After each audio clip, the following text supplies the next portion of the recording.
got a bit of running in your legs at the moment, haven't you? I have indeed, yeah. Having just done Manchester, 2 weekends ago, yeah. So I'm just going to run today and see how I feel. How was your day out? Are you an experienced marathon runner? It was my first road marathon. I normally do ultras, so I'm normally off the trails. So yeah, it was my first road marathon, and I was trying to get a good for age for London. So I wasn't really very happy when they cut them by 5 minutes the week before, but I managed a 3:53, and I need 3:55. So I was pretty pleased. Can't ask for more really. Whether it's enough. Well, good luck with that, because it gets harder and harder every time. I know, yeah. I mean, lots of people will have got the marathon bug even just watching it on the TV. Have you not got that now?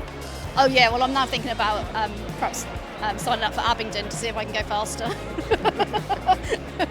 Tell me about the last week to 10 days for you, because it's been quite something, hasn't it? It has, yes. I was lucky to qualify for Boston, US Boston, and ran that.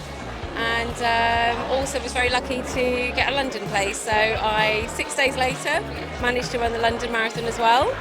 And now I'm here, so I'm not expecting a miracle tonight. I'm just plodding around tonight, hopefully to get round. But you hardly plodded round either of those marathons. No, I mean it was a really, really hot day in Boston, it wasn't my fastest in Boston at all. But I got round. I think I played the right game in Boston. I got round, got very sunburned one side. But managed to, at London, pull one of my best paced marathons. Really pleased with my pacing, and raised more money for charity as well. So that also made me very happy. It was £200 more than I expected to raise, which is my charity. And yes, had a really good race. So yeah, really happy over the last few days. So, and I'm here, and I'm still smiling, I'm still awake. So yeah.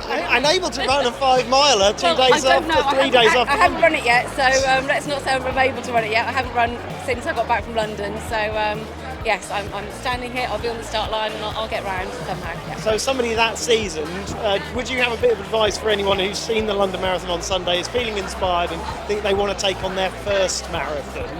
What one bit of advice would you give? I think it is just take the easy runs easy. I mean, that's my main thing. If I'm going to go out for an easy run, no run is easy. That's probably the wrong word. I hate using that word, easy. But just enjoy those non-pace runs. I stop, I take loads of photos on my runs. I spend a lot of time with friends and just enjoy it. It doesn't have to be full pale every time we go out. Just really take those nice runs, take in the scenery, go different places, and just enjoy each run you do. If you can do it, then yeah, have that time to yourself. That's my advice. Thank you, Luke, and good luck with the rest of the series. It's about 10 days after your marathon, isn't it? So you'd expect your legs to go at this point. Yeah. I ran Manchester a week and a bit ago. Got a PB, smashed it, loved it. How many marathons is that now? So that's my 6th marathon now. 3rd time at Manchester.